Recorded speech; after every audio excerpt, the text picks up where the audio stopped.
Hello everyone, welcome back to channel. Today we are taking a long-time review of the Galaxy A35 5G, a mid-budget smartphone that's been in my hand for past 5 months. It still hold up? Let's find out in this video. First up, let's talk about the design and the build quality. The smartphone comes with Gorilla Glass big touch on the front, plastic frame and glass back.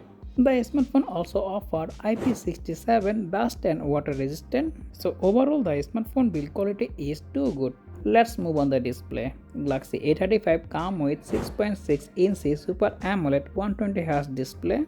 It's still a beautiful to look at. The phone also offers 1000 nits of peak brightness. Colors are vibrant and watching content this smartphone are still a joy. So under the direct sunlight you can easily use this smartphone. The phone also offers you always-on display and in-display fingerprint scanner. Performance-wise, Galaxy A35 comes with Exynos 1380 chipset with is 5nm processor with octa-core 4x2.4 GHz GPU and Mali G68 MP5 GPU. The smartphone offers you up to 12GB of RAM and 256GB storage.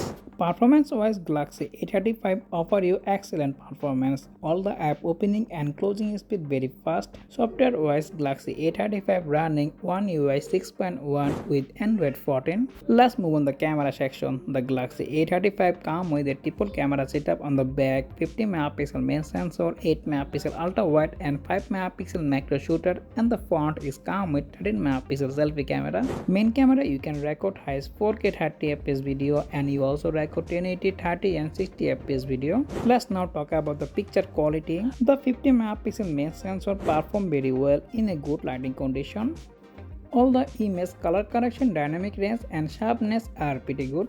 And by the way, I am already making Galaxy A35 dedicated camera review. Video link also available in the video description and the I button. Check it out. Battery life is another strong point for Galaxy A35. The 5000 mAh battery you can get easily 1 day of battery backup, and the device also support fast charging technology. You can get 25W fast charging. So after the 5 months, it's the Galaxy A35 is still worth it. Absolutely. If you are looking for a solid smartphone with a great display and great performance, so for the price it is a great value. That is for today's review. If you found this video helpful, don't forget to like, share and subscribe, and let me know in the comment section if you are using Galaxy A35 or if you planning to get on. Thanks for watching and I will be seeing you in the next one. Take care. Allah Hafiz.